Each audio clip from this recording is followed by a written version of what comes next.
नमस्कार, झारखंड समाचार में आप सबका स्वागत है। आइए जानते हैं सुबह से लेकर शाम तक की तमाम बड़ी खबरों को। इससे पहले चैनल को सब्सक्राइब नहीं किया है तो प्लीज चैनल को सब्सक्राइब कर बेल आइकन को प्रेस कर दीजिए ताकि खबरों का अपडेट आपको मिलता रहे। क्या है चिक बड़ाई की समस्या, कैसे होगा इसका समाधान, क्या बोली कांग्रेस।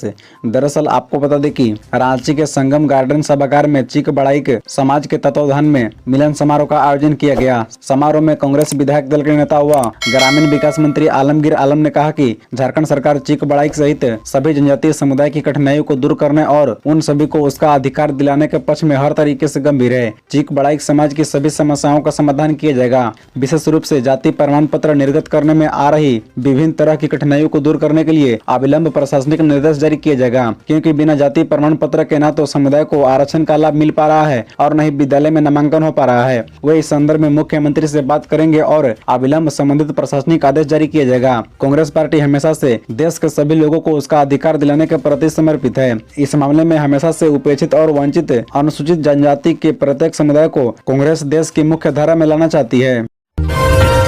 भूख कराती है पलायन, विदेशों में शोषण, झारखंड के प्रवासी श्रमिकों को कितने दुख।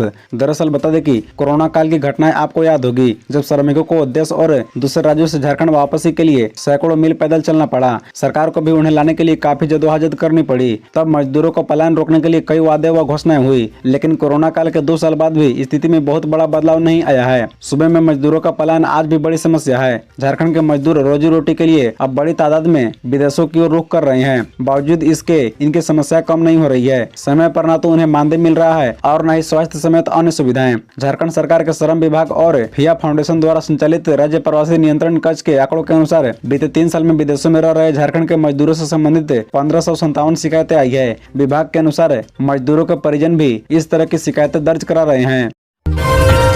ट्रैफिक नियम तोड़ा तो खैर नहीं, पुलिसकर्मी के सीने में लगा कैमरा सब कर रहा रिकॉर्ड। दरअसल बता दें कि राजधानी रांची में अब यातायात नियमों का उल्लंघन करने के बाद यदि आप ट्रैफिक पुलिस से उलझे तो आपको महंगा पड़ेगा। ऐसा इसलिए कि नियम तोड़ने पर फाइन काटते समय पुलिसकर्मी से बहस, हंगामा व धक्का-मुक्की की गई तो पूरी घटना रिकॉर्ड हो जाएगी। इसके लिए ट्रैफिक पुलिस कनीय पदाधिकारी व विशेष टीम में शामिल पुलिसकर्मियों को अत्याधुनिक बॉडी ऑन कैमरा से लैस कर दिया गया है। बता दें कि झारखंड पुलिस मुख्यालय की ओर से रांची समेत राज्य के ट्रैफिक जिला के लिए 355 बॉडी ऑन कैमरा उपलब्ध कराए गए हैं। रांची के विभिन्न इलाकों में यातायात व्यवस्था के बहाल रखने की ड्यूटी में लगाए गए 118 ट्रैफिक पुलिस कर्मियों को पहले प्रशिक्षण दिया गया। इसके बाद उन्हें बॉडी ऑन कैमरा उपलब्ध करा दिया गया। कंपनी के प्रतिनिधियों ने ट्रैफिक कंट्रोल रूम में आसानी से संचालित होने वाले हैंडी कैमरा की खासियत और उसके प्रयोग की बुनियादी जानकारी दी थी। बताया गया कि क्लिप के जरिए कैमरे को वर्दी के जेब पर लगाया जा सकता है। रांची में छाए बादल, बारिश के साथ होगी ओलावृष्टि, वज्रपात की चेतावनी। दरअसल बता दें कि झारखंड में मौसम का मिजाज बदला हुआ है। राजधानी रांची सहित आसपास के जिलों और संथाल परगना में बारिश का पूर्वानुमान व्यक्त किया गया है। कई जिलों में तेज हवा के साथ वज्रपात और ओलावृष्टि की भी आशंका है। गौरतलब है कि पिछले 24 घंटे में कई जिलों में बारिश के साथ वज्रपात हुआ है। साहिबगंज और पाकुड़ में तो वज्रपात की घटना से 7 बच्चों की मौत हो गई। मौसम विभाग का पूर्वानुमान है कि इस दौरान 30 से 40 किलोमीटर प्रति घंटा की रफ्तार से हवा चलेगी।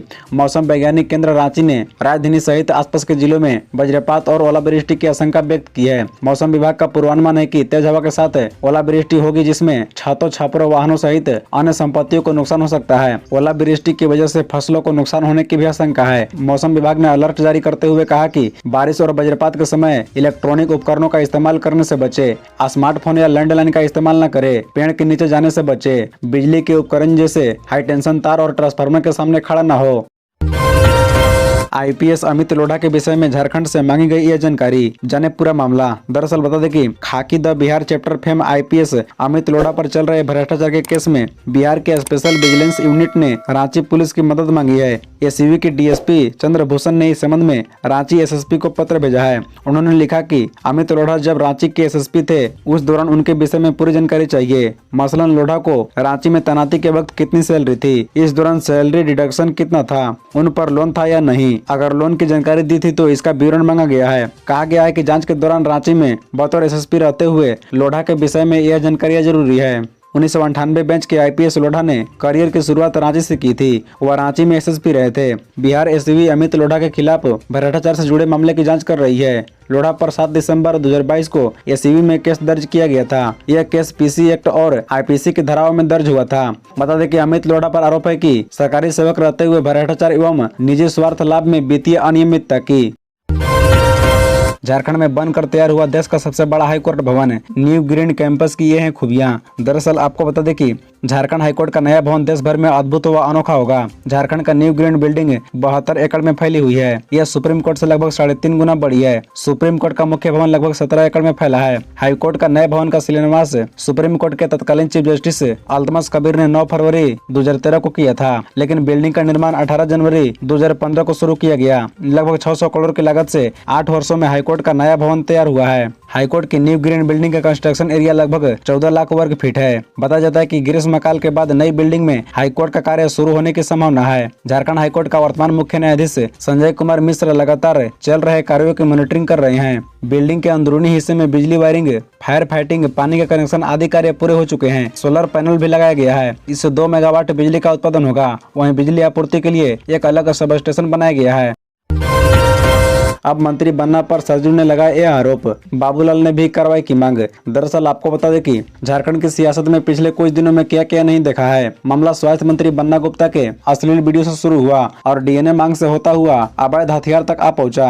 दरअसल अब स्वास्थ्य मंत्री बन्ना गुप्ता पर आरोप लगाया कि उनके पास अवैध हथियार है। पहले तो पूर्वी जमशेदपुर से निर्दलीय विधायक सरजू ने आरोप लगाया कि स्वास्थ्य मंत्री बन्ना गुप्ता के पास प्रतिबंधित ग्लोक पिस्टल है। वहीं अब BJP विधायक दल के नेता बाबूलाल मरांडी ने कहा कि यदि स्वास्थ्य मंत्री के पास वाकई प्रतिबंधित हथियार है तो उन्हें यह पुलिस के मालखाने में जमा कराना चाहिए और शिकायत दर्ज करानी चाहिए। बाबूलाल मरांडी ने कहा कि ऐसा नहीं करने से गलत संदेश जाएगा। बता दें कि दोनों ही पक्षों की ओर से व्यक्तिगत हमले किए गए हैं। अब मामला थोड़ा शांत है।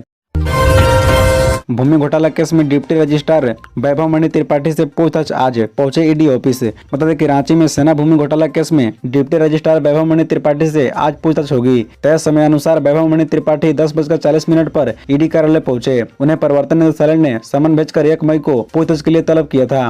गौरतलब है कि 13 अप्रैल को जमीन घोटाला केस में छापेमारी के बाद ED ने 7 लोगों को गिरफ्तार किया था। गिरफ्तार लोगों में पूछताछ में जमीन घोटाले में सरकारी पदाधिकारियों की भूमिका संदिग्ध पाई गई। ED ने उसी एंगल से मामले की जांच शुरू कर दी है। इस केस में IAS छवि रंजन से भी पूछताछ हो चुकी है। बता दें कि सेना जमीन बजरा के खाता संख्या 140 व चेसायर होम रोड में 1 एकड़ जमीन की रजिस्ट्री के मामले में ED रांची के डिप्टी रजिस्ट्रार वैभव मणि त्रिपाठी से 1 मई को पूछताछ प्रस्तावित था। त्रिपाठी पूर्व से ही ED के राडार पर हैं। नवंबर में पहली बार ED की टीम ने वैभव के ठिकानों पर छापेमारी की थी। छापेमारी के बाद विवादित जमीनों की रजिस्ट्री को लेकर ED ने वैभव त्रिपाठी से पूछताछ की थी, लेकिन 13 अप्रैल की छापेमारी के बाद जमीन घोटाला में ED को नए तथ्य हासिल हुए हैं। इसके बाद ED ने नए सिरे से डिप्टी रजिस्ट्रार को समन किया है। झारखंड में विधि व्यवस्था फेल, पूर्व मंत्री सरजू राय बोले राष्ट्रपति शासन लगे, बन्ना गुप्ता पर भी सदा निशाना। दरअसल आपको बता दें कि पूर्व मंत्री सह जमशेदपुर पूर्वी के विधायक सरयू राय ने कहा कि झारखंड में विधि व्यवस्था पूरी तरह फेल हो चुकी है। यहाँ पर धारा 356 के तहत राष्ट्रपति शासन लगना चाहिए। धनबाद पहुंचे श्री राय ने रविवार को प्रभात खबर से बातचीत में उक्त बातें कही। कहा कि राज्य के हर क्षेत्र में खनिज संपदा की लूट हो रही है। खासकर धनबाद, साहिबगंज, हजारीबाग, गिरिडीह, रामगढ़ में कोयला की चोरी की जगह अब लूट हो रही है। इतने बड़े पैमाने पर खनिज संपदा की लूट बताती है कि राज्य में प्रशासन पर मुख्यमंत्री का नकेल नहीं रह गया है। पूर्व मंत्री सरजू राय ने कहा कि कई जिलों में बालू की लूट हो रही है। लगातार इस तरह के मामले में शिकायतें सामने आ रही है, बावजूद कोई कार्रवाई नहीं होना दुर्भाग्यपूर्ण है। यहाँ कानून का राज नहीं रह गया है। राष्ट्रपति को हस्तक्षेप करना चाहिए, राष्ट्रपति शासन लगना चाहिए। खबरों से जुड़े रहने के लिए चैनल को सब्सक्राइब, वीडियो को लाइक एवं एक दूसरे से शेयर जरूर करें। धन्यवाद।